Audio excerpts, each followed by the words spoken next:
Hello friends, swell academy में आपका स्वागत है। दोस्तों, पिछली वीडियो में हम लोगों ने व्यंजन संधि और विसर्ग संधि को कवर कर लिया था। तो दोस्तों, उम्मीद है वीडियो आपको वो ज़रूर पसंद आई होगी।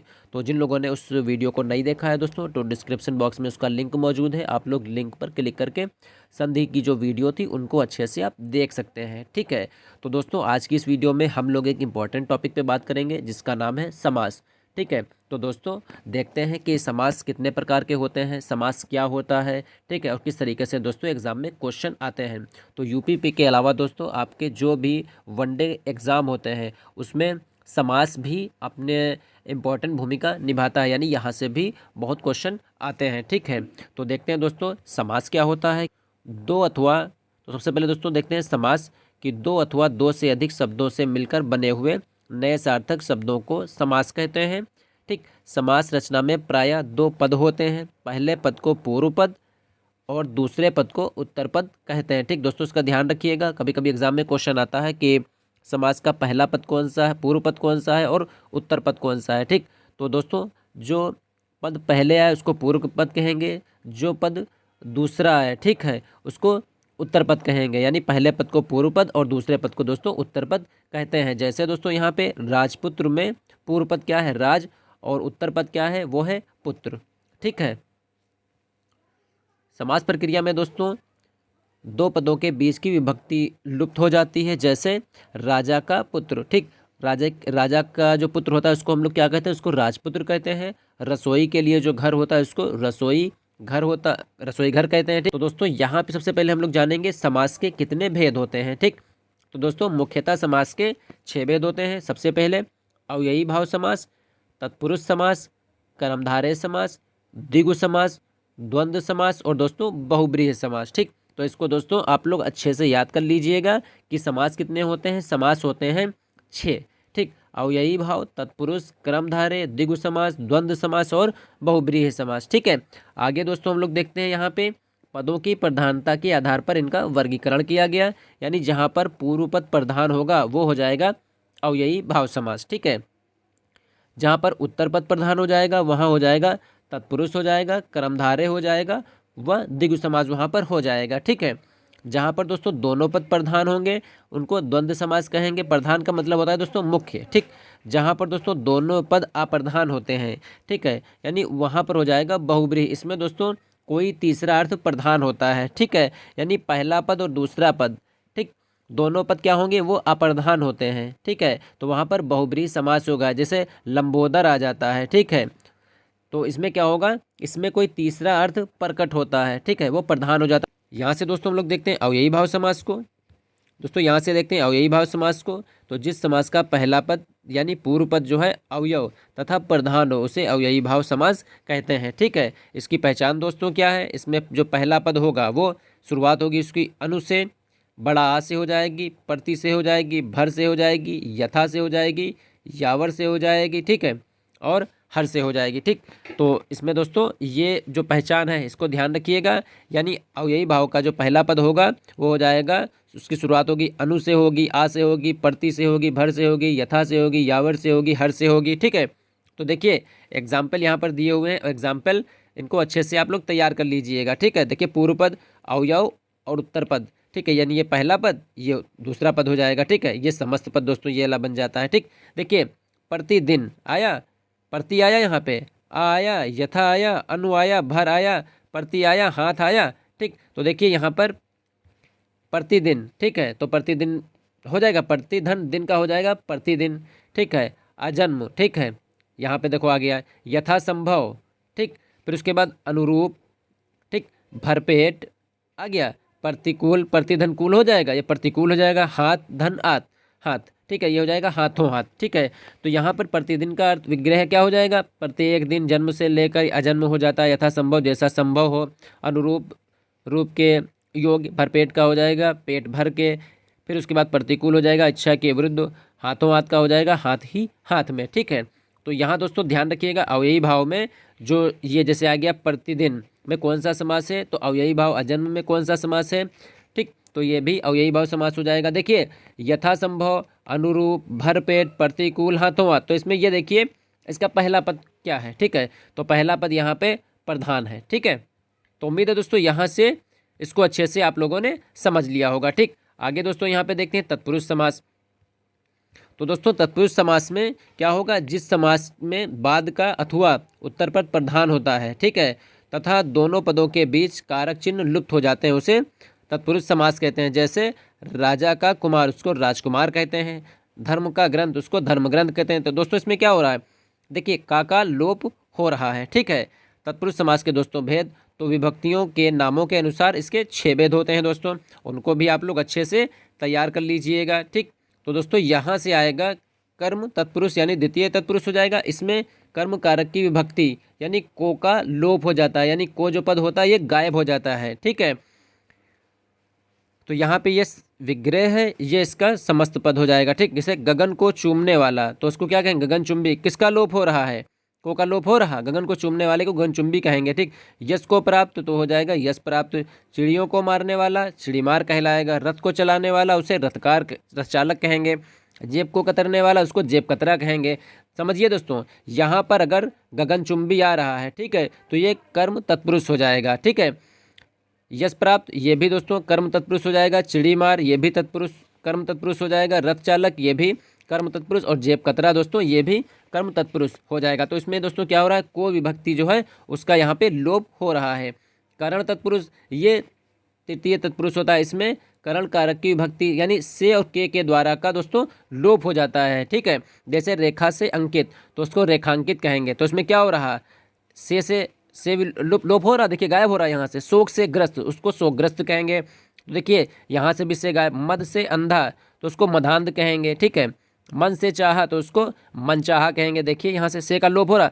पद से दलित तो उसको पद दलित कहेंगे। ठीक है, आगे यहाँ से सूर द्वारा रचित, ठीक, तो सूर रचित हो जाएगा। ठीक है, से और द्वारा इसी का तो लोप हो रहा है यहाँ पे। ठीक, आगे यहाँ से हम लोग देखते हैं संप्रदान, ये चतुर्थ तत्पुरुष आता है। इसमें संप्रदान कारक उसके लिए के लिए ये लुप्त हो जाता है। जैसे देशभक्ति, ठीक, तो देशभक्ति का क्या हो जाएगा, देश के लिए जो भक्ति होती है उसी को देशभक्ति। देखिए के लिए इसका लोप हो रहा।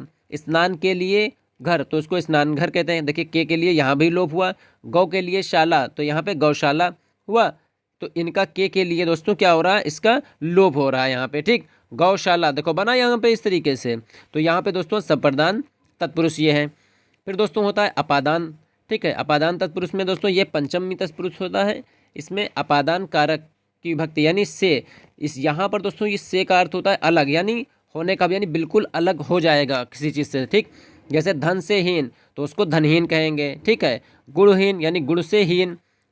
पथ से भ्रष्ट उसको पथ भ्रष्ट कहते हैं। देखिए यहाँ पर से का दोस्तों क्या हुआ, लोप हो गया। ठीक, पहचानिए इसको, तो ये अपादान तत्पुरुष होगा।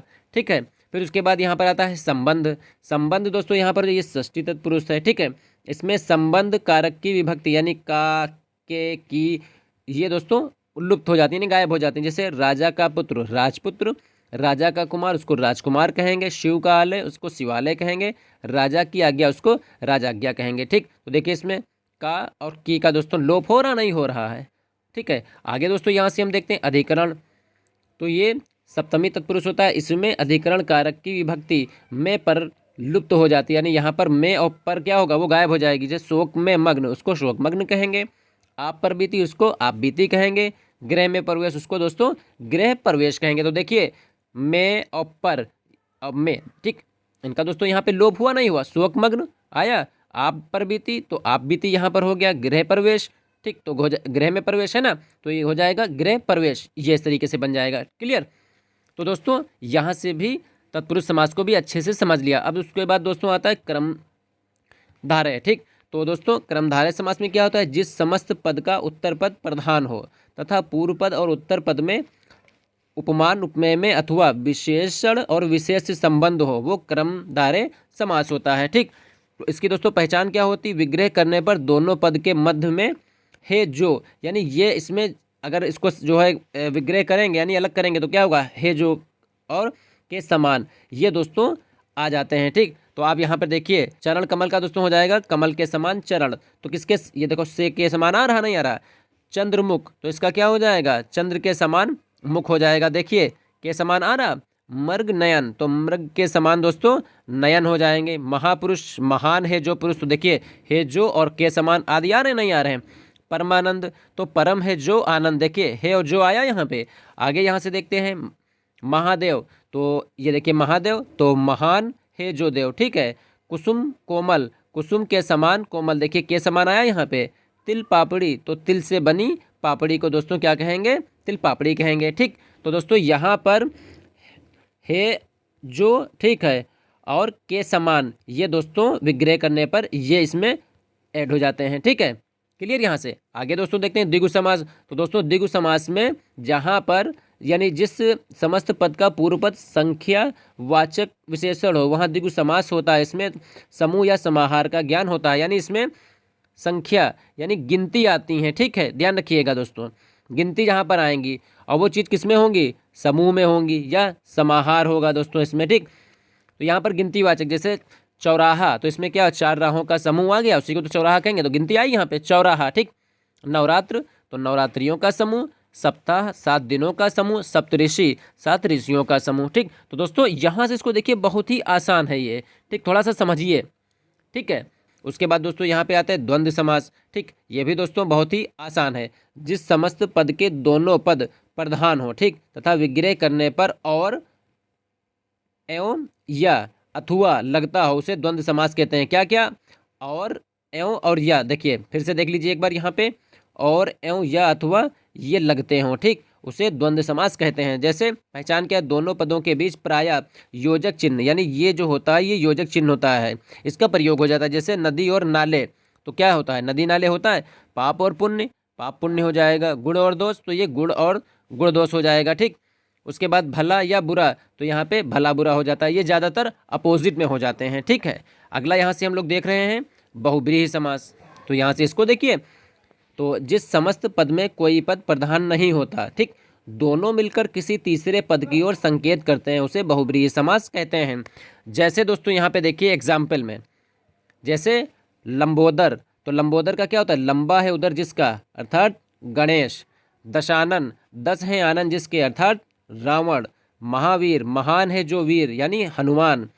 पीताम्बर, पीत है अंबर जिसका, अर्थात कृष्ण। देखिए दो यहाँ पे कोई तीसरा बन रहा है यहाँ पे, ठीक है। चक्र पाणी, चक्र है पाणी में जिसके, उसको विष्णु कहते हैं। निशाचर, निशा में विचरण करने वाला राक्षस, ठीक।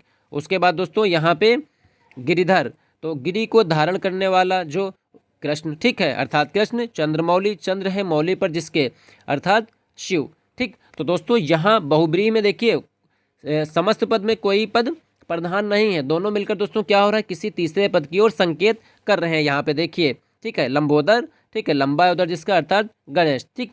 तो दोस्तों इस तरीके से ये बहुब्रीहि समास के एग्जाम्पल हो गए, ठीक है।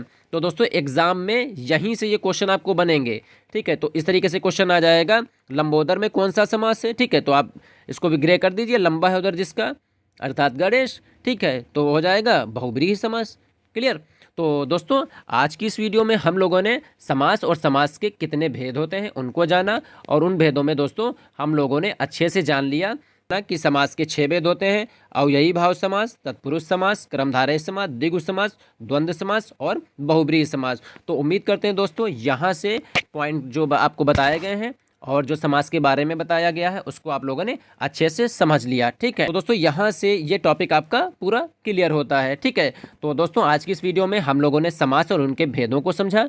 तो उम्मीद करते हैं दोस्तों वीडियो आपको ज़रूर पसंद आई होगी, ठीक है। तो दोस्तों वीडियो को लाइक और अपने दोस्तों में ज़्यादा से ज़्यादा शेयर करिए। और दोस्तों जिन लोगों ने अभी तक हमारे चैनल सुहेल एकेडमी को सब्सक्राइब नहीं किया दोस्तों, तो चैनल को ज़रूर सब्सक्राइब कर लें, बेल आइकन को प्रेस कर लें, जिससे हमारी वीडियो की नोटिफिकेशन आपको सबसे पहले पहुँचे।